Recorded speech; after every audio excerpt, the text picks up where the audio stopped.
ورحمة الله وبركاته.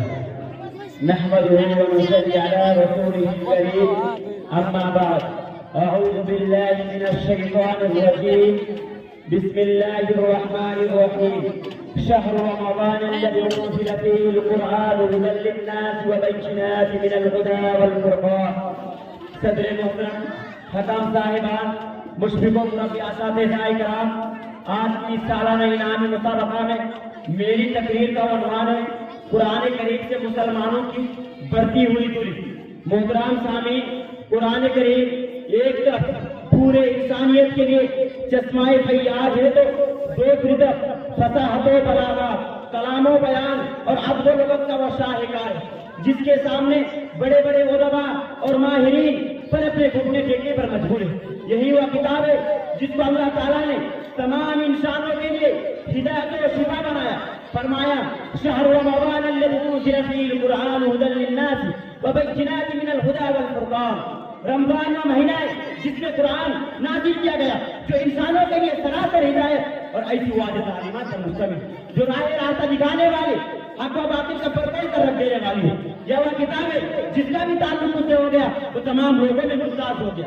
یا قرآن جس کا بھی تعلق ہو گیا وہ تمام لوگوں میں ممتاز ہو گیا۔ چنانچہ وہ فرشتہ جو اس کتاب کو لے کر آیا وہ تمام فرشتوں میں افضل، قرآن نے اسے روح امین کا خطاب دے دیا۔ یا قرآن جس مہینے میں نازل ہوا، یا قرآن جس نبی پر نازل ہوا وہ تمام نبیوں میں افضل، قرآن نے اسے وما ارسلناک الا رحمۃ للعالمین کا خطاب دے دیا۔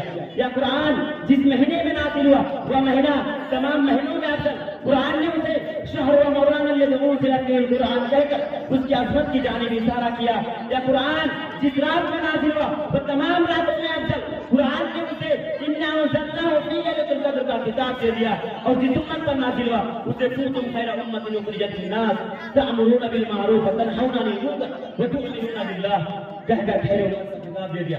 لیکن اب سوچیں کہ اتنے سارے فضیلتیں نگاہوں کے سامنے ہوتے ہوئے آج مسلمانوں نے قرآن کو تاکوں کی زینت بنا دیا اور قرآن کو بے فائدہ سمجھ گیا۔ قرآن کے سارے فوائد آنکھوں کے سامنے ہوتے ہوئے آج مسلمانوں نے قرآن سے دوری اختیار کر لی ہے۔ حالانکہ اگر میں یہ کہوں کہ کائنات کے اندر کوئی ایسی کتاب ہے جس کے اندر پورے طور پر انسانی زندگی کا نظام اور مکمل ضابطۂ حیات موجود ہے، میں یہ کہنے کا حق رکھتا ہوں کہ وہ صرف اور صرف قرآن مجید ہے۔ مگر افسوس ہے کہ آج نام نے ہاتھ مولویوں نے قرآن مجید کو معاشرہ سے دور رکھنے کے لیے اس پر مشکل ہونے کا لیبل جذبہ کر دیا، جبکہ اللہ تعالیٰ نے سورہ قمر کے اندر ظاہر اعلان کر دیا وَلَقَدْ يَسَّرْنَا الْقُرْآنَ لِلذِّكْرِ فَهَلْ مِن مُّدَّكِرٍ۔ ہم نے قرآن کو نصیحت کے لیے آسان کر دیا، کیا ہے کوئی نصیحت حاصل کرنے والا؟ یا قرآن سے دوری کا ایک پہلو، قرآن سے دوری کی دوسری صورت